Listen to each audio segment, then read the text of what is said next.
Okay, so something a little different this time. We're using the free analysis tool on chess.com. What are we doing with it? Well, someone that used to come to one of my chess clubs a few years ago sent me a game that she played against her partner and said, could I have a look? Just offer some thoughts and whatever. What was good, what was bad. So yeah, why not? And I won't do names because privacy and all that. And I think what I might do is create a new playlist on the YouTube channel of just a random chess things. And this could be the first video in a random chess thing. Maybe we'll get a few more games from people just to have a little look at.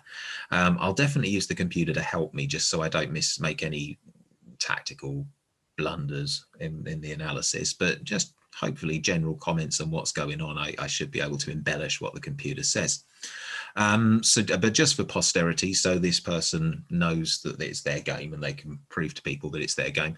White is played by somebody whose initials are TP. So there we go. Okay. So what have we got? It's a relatively short game. It's only 20 odd moves. And yeah, so let's see. So I've already played all the moves through, and so I know what's going on here, and there's some sublines, some different variations. Okay, so TP's playing white and has started with E4.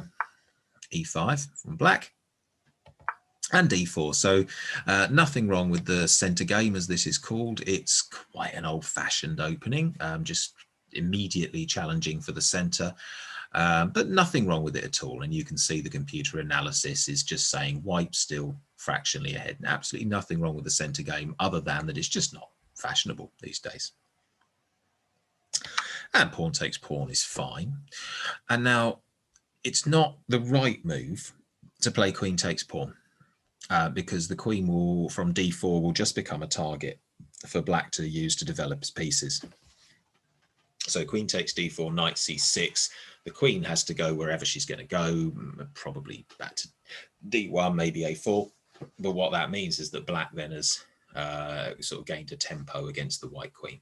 So queen takes d4, although I know it's going to be played, not the actual strongest move. There's alternatives.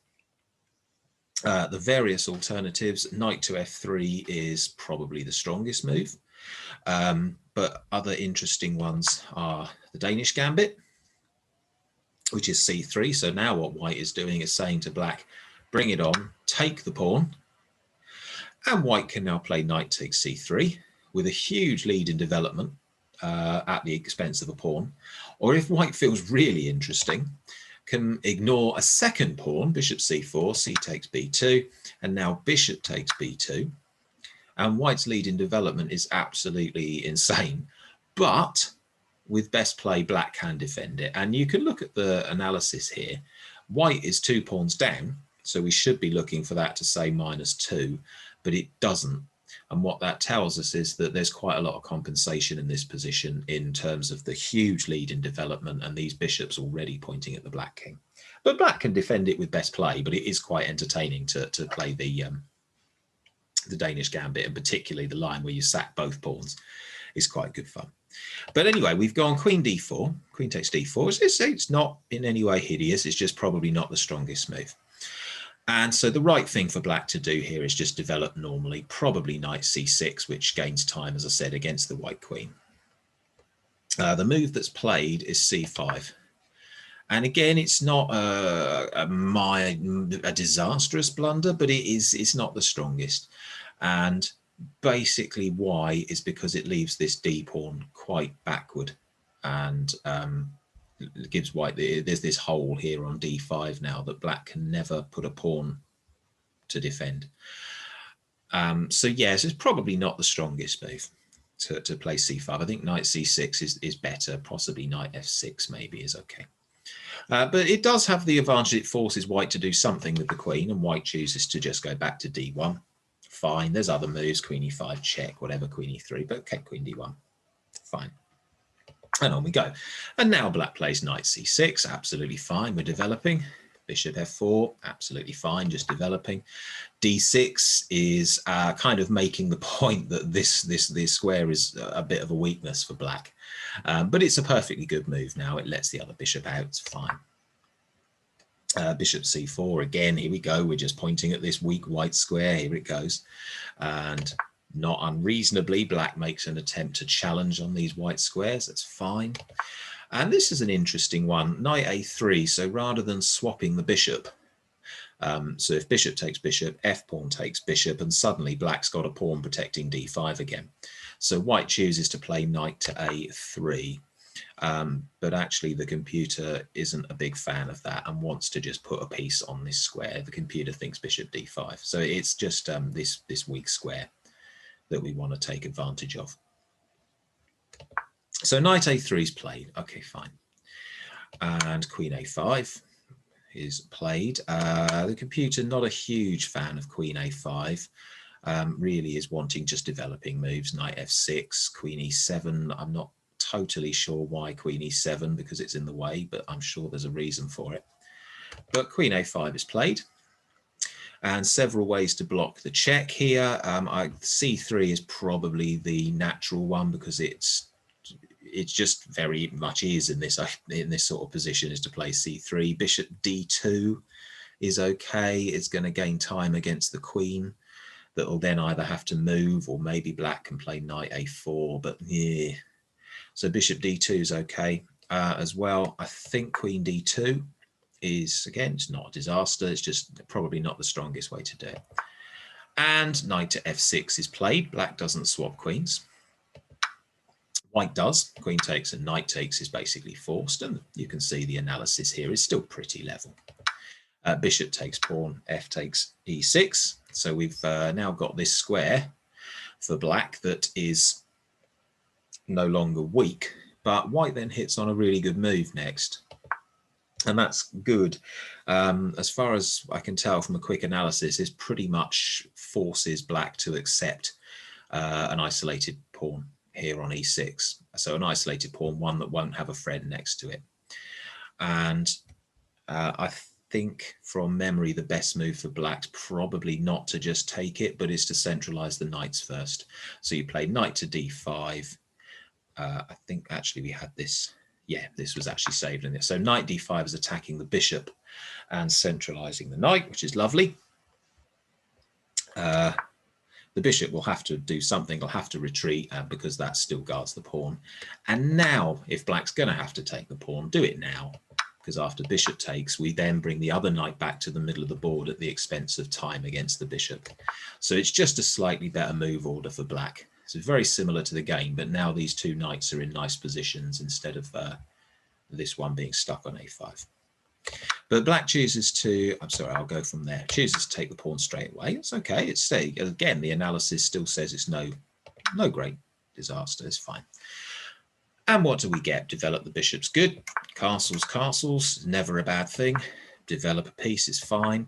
Knight to g4. And you can see here the computer just thinks white's probably got an advantage. And it lies in this isolated pawn that black's going to have trouble defending.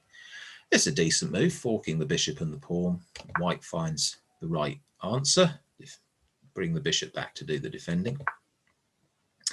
And c4, so the computer wants black to just get this knight back in the game here. Knight c6, it's a bit offside, perched at the side of the board. But then again, so is this white one. What was actually played is c4, which I can see the logic. I wonder if black wants to play bishop takes knight, and just after pawn takes, the white pawn formation's just, ugh. So that was okay. So white's not having any of that. So knight to b5, quite right too. And bishop to c5. So black wants to try and target this f2 pawn. There's now two pieces attacking it. Yeah, I don't think we've got any issues with that. But knight c7 is now forking the rook. And here it is, this weak pawn that we pointed out a few moves ago. So black has to save the knight. That's the right move. Can't go to d8 because knight takes pawn is then forking the two rooks. So that's fine. And obviously knight takes e6. So now it's forking a rook and a bishop.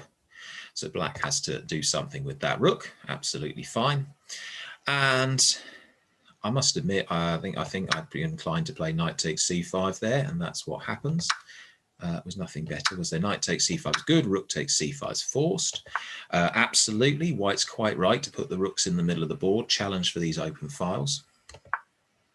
And instead of swapping rooks, black simply defends the attacked rooks. Oh, okay, all perfectly reasonable. H3, it's kicking the knight away. Totally understandable, that's fine.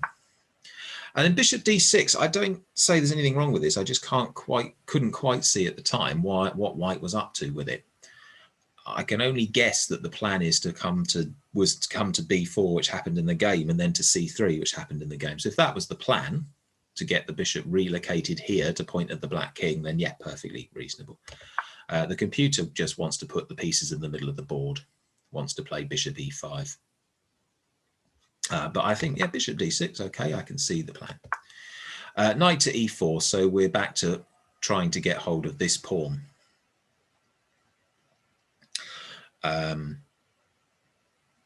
Okay, and I think white probably chooses just to accept that that pawn is gone at this point. If you play bishop to g3, knight takes, pawn takes, yeah, probably starting to look like an advantage to black.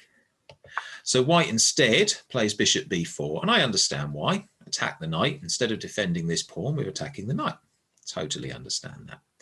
And now I think black makes a bit of a mistake, if memory serves. So the right way to go is to just play knight c6. And that's then attacking the bishop. This pawn's still attacked, and it's a bit tricky to see how white can proceed. It's probably going to have to defend the bishop. Could maybe play bishop c3 is not great, because black might play knight takes bishop, pawn takes, and then you've got this horrid pawn formation. So probably knight c6 is best here, but black goes for knight takes rook. And what occurs? Well, white does play rook d7.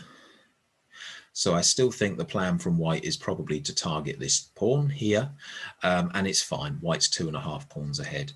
The computer liked something different in that position. The computer wanted to play rook takes.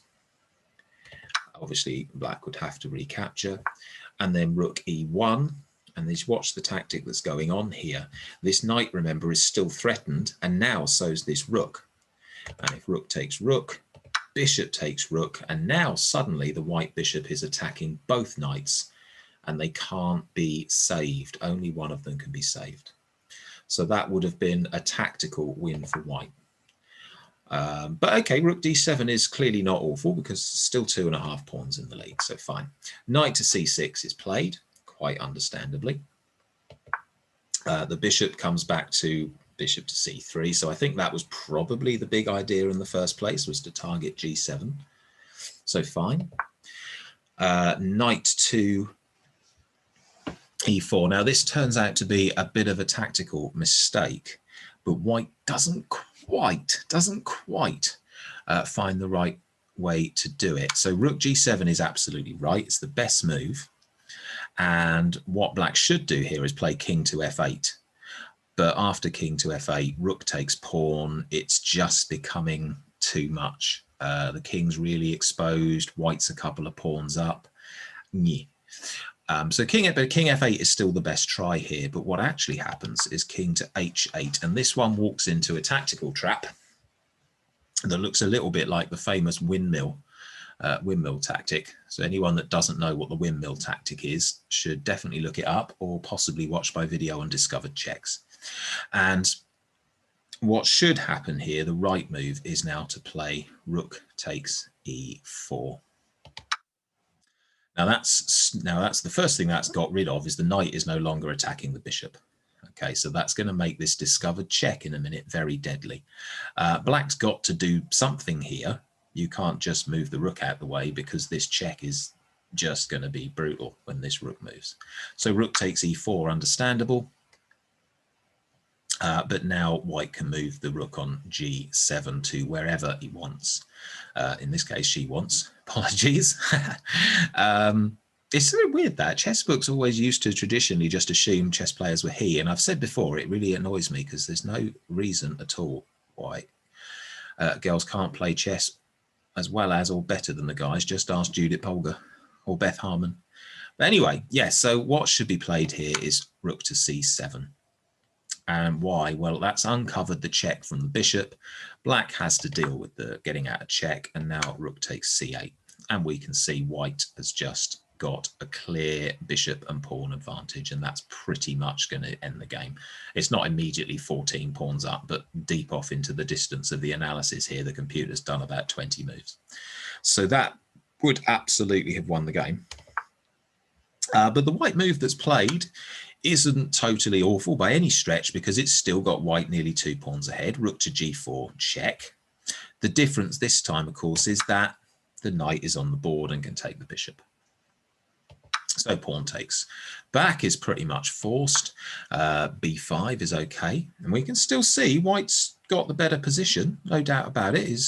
We've got active pieces here. We're a pawn up as white. We've got this majority here. This is a bit yucky, this pawn formation, but okay. Rook takes rook. Rook takes rook. Again, still in the lead, nothing going too bad here. Rook to g5 is fine, attacking this weak pawn. a5 is a bit of a mistake from black. Probably should play a6 and just defend the pawn. And you can see, actually, yeah, you can see that's reflected in the leap in the analysis. White should now play rook takes pawn. It's there, it's free, there's no reason not to. But again, knight d4 still has a slight advantage to white, so it's not anything hideous. It's fine. Just rook b5, rook takes b5 would have been stronger. Knight takes, pawn takes knight, and this is where the trap is set. c3, and alarm bells now should be ringing, because there's not many escape squares for the king. But still white's winning. The correct move would probably be king to d1, which is what the computer gives, but something else that stops the black rook giving check here would be fine. Rook e5 is absolutely fine. But the one thing not to do is ignore the e1 square, and unfortunately, after all this good play, white blunders for us. And it's such a shame, because I said it would have been a really, really solid game right up to them. No real mistakes. And just that oops moment at the end. So yeah, it's a really quite an interesting game. Lots of little tactical things going on in there. This business with the windmill tactic up here, or at least it was a bit like the windmill tactic, is really, really interesting. It's nice to see the center game opening get played, because it is really rare these days, but say nothing wrong with it. It's just unfashionable.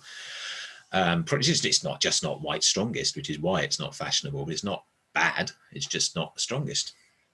We had some interesting positional stuff with the possibility of ruined pawn formations and holes in positions. So yeah, all in all, really, really quite an interesting game. So yeah, hopefully that was something a bit different and quite interesting for everyone to watch. And I do recommend people make use of the analysis tool and let the computer tell you if you've made any horrid mistakes or if you've done anything absolutely wonderful. And then if you're not sure why, then of course, work it out. Work it out. It's great for our chess to try and work out where we've got it right and wrong, going over games afterwards. So yeah, really interesting stuff. Well played both. Congratulations to the player of the black pieces there, and commiserations to TP as white, but a good game nonetheless. Okay, see you next time.